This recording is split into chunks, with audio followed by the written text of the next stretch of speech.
नमस्कार, मैं हूं शिखा शुक्ला और आप देख रहे हैं सीजी समाचार न्यूज। आइए रुक करते हैं आज की ताजा तरीन बड़ी खबरों की ओर। दुर्ग लोकसभा क्षेत्र से सांसद विजय बघेल आगामी 11वें ब्रिक्स सम्मेलन में भारत का प्रतिनिधित्व करने के लिए ब्राजील रवाना हो रहे हैं। छत्तीसगढ़ के लिए गर्व की बात है कि राज्य से केवल विजय बघेल ही ऐसे सांसद हैं जो इस महत्वपूर्ण अंतर्राष्ट्रीय मंच पर न सिर्फ दुर्ग बल्कि पूरे छत्तीसगढ़ की ओर से भाग लेंगे। यह सम्मेलन 3, 4 और 5 जून को ब्राजील में आयोजित किया जाएगा। आपको बता दें कि ब्रिक्स एक महत्वपूर्ण वैश्विक मंच है जिसमें ब्राजील, रूस, भारत, चीन और दक्षिण अफ्रीका शामिल है। इस वर्ष इस संगठन में 5 नए देशों के जुड़ने की संभावना भी जताई जा रही है। इस संगठन का मुख्य उद्देश्य वैश्विक आर्थिक विकास, सामाजिक उन्नति, महिला सशक्तिकरण और आतंकवाद जैसे अहम मुद्दों पर साझा रणनीति तैयार करना है। सांसद विजय बघेल ने बताया कि ब्रिक्स महिला सांसदों की बैठक और अंतर्राष्ट्रीय मामलों की समितियों के अध्यक्षों की बैठक में भी शामिल होंगे। इन बैठकों में आर्टिफिशियल इंटेलिजेंस के युग में महिलाओं की भूमिका, जलवायु परिवर्तन से निपटने में महिला नेतृत्व और ब्रिक्स 2025 एजेंडा में महिला सांसदों के योगदान जैसे विषयों पर चर्चा होगी। ब्रिक्स सम्मेलन का उद्घाटन समारोह भव्य तरीके से आयोजित किया जाएगा, जिसके पश्चात वैश्विक स्वास्थ्य के लिए ब्रिक्स अंतर संसदीय गठबंधन और आर्थिक विकास के लिए नए रास्तों की तलाश जैसे विषयों पर कार्य सत्र होंगे। इसके अतिरिक्त सम्मेलन में जलवायु और स्थिरता पर अंतर संसदीय संवाद, जिम्मेदार और समावेशी एआई के लिए सहयोग तथा बहुपक्षीय शांति व सुरक्षा ढांचे में सुधार पर भी चर्चा की जाएगी। इस प्रतिनिधि मंडल का नेतृत्व लोकसभा अध्यक्ष ओम बिरला करेंगे, जिसमें राज्यसभा से हरिवंश, सुरेंद्र सिंह और विवेक ठाकुर तथा लोकसभा से डॉक्टर साहबारी बाई रेड्डी, उत्पल कुमार सिंह और पीसी मोदी शामिल है। विजय बघेल ने इस महत्वपूर्ण मंच पर शामिल होने का अवसर देने के लिए लोकसभा अध्यक्ष ओम बिरला का आभार प्रकट किया है। यह सहभागिता छत्तीसगढ़ की अंतर्राष्ट्रीय पहचान को मजबूत करेगी और राज्य के विकास में नई संभावनाएं खोलेगी।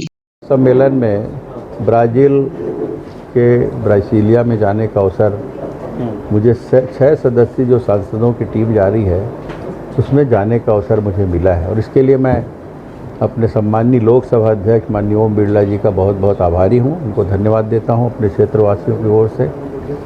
इसमें माननीय राज्यसभा के उपसभापति माननीय हरिवंश जी भी हैं, एक सांसद राज्यसभा से और है और 4 सांसद हम लोग लोकसभा से हैं। बहुत सारे समसामयिक विषय पर वहाँ चर्चा होगी और वैश्विक मंच पर कैसे इन 5 देशों की संस्था खड़ी हो, क्योंकि आर्थिक रूप से हम बहुत संपन्न हुए हैं। हम पिछले साल विश्व में भारत अर्थव्यवस्था के दृष्टिकोण से हम 5वें स्थान पे थे, लेकिन अब माननीय मोदी जी के नेतृत्व में हम 4थे स्थान पे आ गए हैं और हमारा ये संकल्प है कि आने वाले 3 सालों में हम 3रे स्थान पर पहुँचे और ये गौरव की बात है। वहाँ पे चर्चा ये भी होगी कि महिला सशक्तिकरण के दृष्टिकोण से किन किन देशों में महत्वपूर्ण जो योजनाएं चल रही है और उसमें तेज़ी कितनी आई है, उसमें सफलता कितनी मिली है, इन सब बातों पर भी चर्चा वहाँ होगी। एक चर्चा और भी हो सकती है जो विषय में नहीं है, एजेंडा में नहीं है, सभी को अलग अलग विषय मिले हैं, सब सांसद अपनी अपनी बात रखेंगे। ब्रीफिंग के रूप में हमें बहुत सारे विषय संसद द्वारा मिले हैं जो महत्वपूर्ण एजेंडा रखे गए हैं उसके अनुसार, और ये हमारा सौभाग्य है कि उसमें भी बोलने का अवसर हमें मिलेगा, अपने पक्ष रखने का अवसर वहाँ मिलेगा।